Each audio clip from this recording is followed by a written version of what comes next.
But there aren't that many critic-proof movies, are there, Richard? I would think where they've sold many copies. Titanic was the one that was critic-proof, wasn't it? Yeah, and the Star Wars movies. I mean, the Star Wars movies are a perfect example. Yeah. You say what you like about George Lucas, and let's say it, he couldn't direct traffic, and he should get out from behind the camera and just sit back and produce, which is what he does well. Nothing that anyone says would have damaged that. The fact that The Phantom Menace, which you saw with me in America, and I think you agree with your hand, is one of the great turkeys of all time, took record-breaking amounts of money.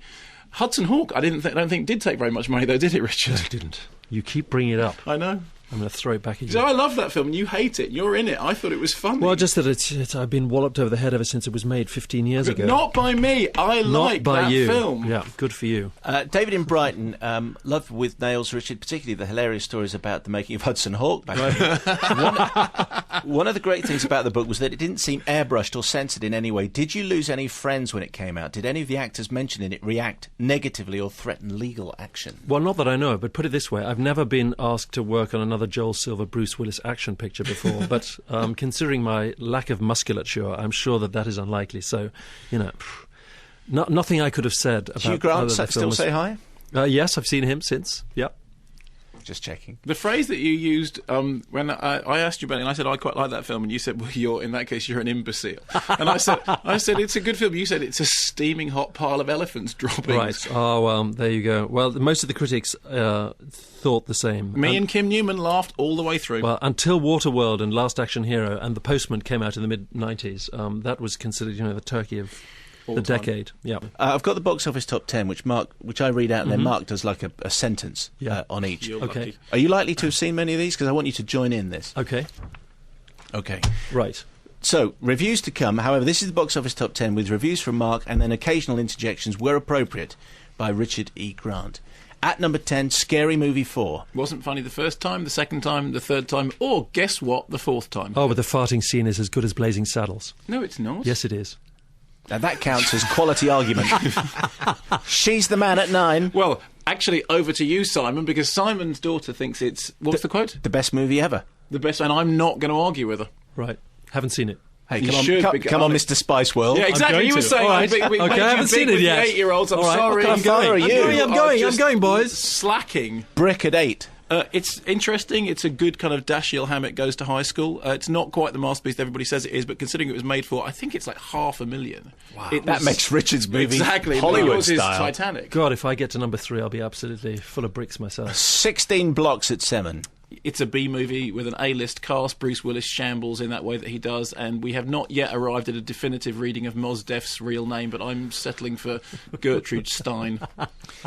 Have you seen that, Richard? No. Okay. Well, give us an opinion anyway. Okay. It's got Bruce Willis in it. Yeah, because you worked with Bruce Willis on Hudson Hawk. Sorry to bring it up again, but you just did. Top man. And in which they had to animate his hair because he thought he was too bald. Great sense of humour. He's a fantastic guy. Good, that'll do. Silent Hill at 6. Rubbish. Movies based on computer games. Rubbish. This just proves the point. And it's a shame because Christoph Gans is actually a good visual stylist, but this is rubbish. Ditto. Confetti at 5. I thought it was funny. And it's a British movie. Yeah, did you in the hate top it? 10. I think it's fantastic. No, I It's a liked British it. movie and improvised. New people. Did you see it's it? Great. Yeah. It's funny. It's entertaining. It's really it's not perfect, but for an improvised movie about 3 weddings with one of the gags being that one of the weddings is nudist, it's much more laughs than you'd expect. Ice Age 2: The Meltdown at 4.